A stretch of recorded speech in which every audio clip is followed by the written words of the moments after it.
ఋతుక్రమ సమయంలో మహిళలు రకరకాల సమస్యలు ఎదుర్కొంటారు. ఇవన్నీ ఒకెత్తైతే అంతులేని నిస్సత్తువ మరో ఎత్తు. హార్మోన్లలో మార్పులతో పాటు నిద్రాణంగా ఉన్న మానసిక సమస్యలు, ఒత్తిడితో కూడిన జీవనశైలి కూడా ముఖ్య కారణాలే. ఈ నిస్త్రాణాన్ని జయించేందుకు కొన్ని ఆహార అస్త్రాలు ఉన్నాయి. ఆ సమయంలో దూరం పెట్టాల్సిన పదార్థాలు లేకపోలేదు. ముందుగా ఏమేం తినాలో తెలుసుకుందాం. ఆకుకూరలు ఋతుస్రావంతో కలిగే రక్తలేమిని సరిదిద్ది మనసుకు ఉత్తేజాన్ని అందిస్తాయి. అల్లం వాపును తగ్గించి పీరియడ్స్తో పాటు వచ్చే కండరాల నొప్పి నుంచి ఉపశమనం కలిగిస్తుంది. డార్క్ చాక్లెట్ ఇందులోని మెగ్నీషియం ఋతుస్రావపు నొప్పులను నివారిస్తుంది.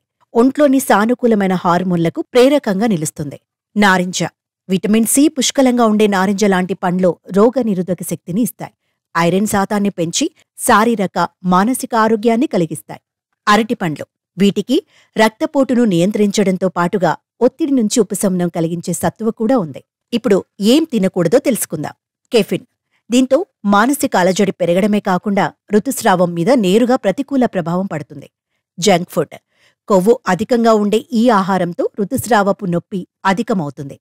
పంచదార చక్కెరను అధికంగా తీసుకోవటం వల్ల ఈస్ట్రోజన్, ప్రొజెస్టెరాన్ వంటి హార్మోన్ల తీరు మారిపోతుంది. పాల పదార్థాలు వీటి వల్ల అజీర్తి సమస్యలతో పాటు కండరాల నొప్పులు ఎక్కువ అవుతాయి. మద్యం హార్మోన్ల మీద ప్రతికూల ప్రభావం చూపే మద్యపానంతో కండరాల నొప్పులు అధికమై నిస్సత్తువ పెరుగుతుంది.